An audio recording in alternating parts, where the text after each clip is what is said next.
If you want to make some fantasy picks on your favorite sports, check out Underdog Fantasy. It's all the rage, where you can choose higher or lower between 2 to 8 players, and you can win up to 325 times your entry. Use the code K100 at the Underdog Fantasy website, on the app, or at our personalized link, and you can receive up to $1,000 in bonus cash as well as a free pick. Underdog Fantasy offers a unique approach to fantasy sports, and it's a simple pick-em style format. You can select players you believe will outperform expectations without the complexities of traditional daily fantasy sports. The user-friendly interface and growing community make it easy and fun to play, plus it's available in over 30 U.S. states. We will share our picks for you every week on K100 Sports. You can follow along or play against us. So use the code K100 at UnderdogFantasy.com on the app or at the link included in the show notes and receive up to $1,000 in bonus cash plus a free pick. UnderdogFantasy.com. It's an underdog thing. Next one from our boy Matthew Trevino from the CWL, and the subject is, what if there was a union? With the discussion last week of a wrestler's union, it got me to thinking what it would be like. Having no real experience with unions, as they are not popular in Texas. The only thing that came to mind is 2 scenes from the movie Armed and Dangerous with John Candy and Eugene Levy. I imagine Disco as Eugene Levy and Konnan as John Candy. What do you think the union leaders would be? Who do you think the union leaders would be? Scott Steiner and who else?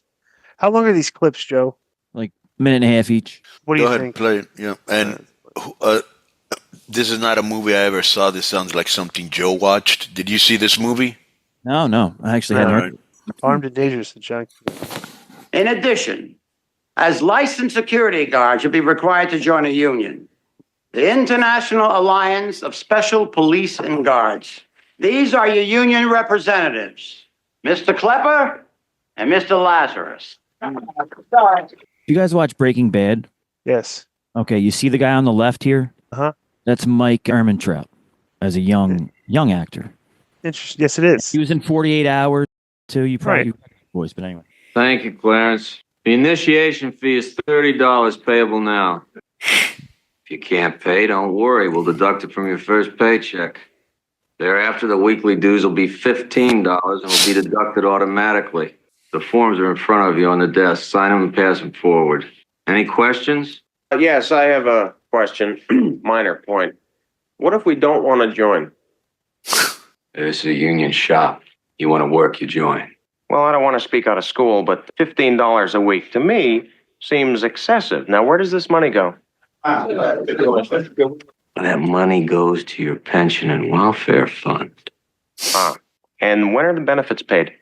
When you're 65. 65?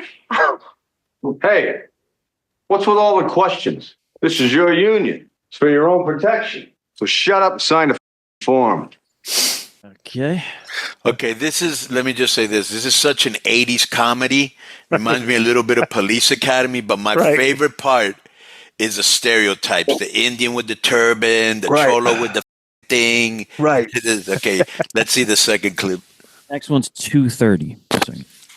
It's our union. We have a legitimate grievance. Never get legitimate, all right? Take a look up there. With your kind permission. I'll bet you $50. Any one of those guys can tell you where Jimmy Hoffa's body's buried. All right, gentlemen, can we begin? That's the guy from Scarface. Dispense with the minutes from the last meeting. We'll open the floor up to new business. Let's hear it. New business. Yes, Mr. Chairman, my name is Norman Kane. I'd like to file a grievance against Dog Security. What's your grievance? Yes. My partner and I were fined $100 each for something that was not our fault. They were on the warehouse.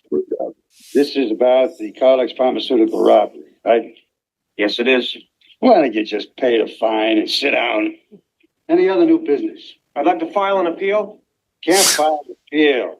Board decision is final. Excuse me, but I didn't see the board vote. They don't have to vote. Could you respond to this? There are approximately 5,000 guards in this union, each paying $15 a week in dues, which amounts to roughly $4 million a year. Now, I would like to know what happens to that money. Good question. And if we got a fiscal question, then I got to call on our treasurer, Luke Bragg. Luke, Under the leadership of our president, Michael Carlino, this union has gone a long ways toward answering the needs of its members, and I don't think it's proper to stand there and take cheap shots at us without knowing all the facts. Point of parliamentary procedure, Mr. Chairman. Yeah. It looks kind of funny, by the way. All right. So first of all, the problematic thing of the unions would be is if you give I mean I don't even like honestly if you're going to collectively bargain for the boys, all right, Conan, what would you think what do you think the boys should get? What rights should the union members have? Overtime, health care. What's over? How do you determine overtime? Well, you come to work from, let's say. Yeah, but you're getting paid to. Wait a minute. So let's say that anything over, bro. There's been times when you've been in the arena 15 hours. I think after 10 hours, maybe you get paid a little extra. I don't know. We would have to work it out with people, in a union and people that know more about labor than I do. But I mean, I don't think it's anything can be fixed with common sense. So you get into a room with a bunch of guys and you ask the wrestlers what are the biggest things that they want, and you go in. All right. So how do you sell your show to a network? Right. Okay. And one of the things that the network is paying for you to produce their television live. Okay, let's say it's Monday Night Raw. You have a deal for Monday Night Raw. Okay, so every Monday it's live. All right. What penalty should you pay the network? And like how do you negotiate now with the network if the situation happens where the performers decide the day of the show that they're going on strike, they don't want to perform, and you don't have a show that night? Well, that could happen on any. Okay, well that's the most problematic thing about a union. How many times? How do you unionize a business when the whole job you're doing a live TV show? Okay, how many times did Cheers or Game of Thrones or any show you can think of, Breaking Bad, hold up things because of strike? That doesn't happen. It's usually one guy. Happened in the NFL and baseball repeated okay, times. that's the NFL and baseball, okay, but not on TV. Similar, but that's a very similar thing. What do you mean it hadn't happened on TV? They just had the writers' strike. Right. Everybody's out of work for months. Well, they got better. They had to give them better conditions for them to come back to work. Bro, at the end of the day, there's no all corporations get rich by underpaying you, right? And like we're having none of the wrestlers are underpaid. None of the wrestlers on major television right now, WWE and AEW, are underpaid by any stretch of the imagination. Now, here's the other thing too. With unions. All right, okay, but I'm gonna bring up someone where you're looking for it. Here's another thing too. So the unionization of professional wrestlers, does it adhere to if you're a union wrestler?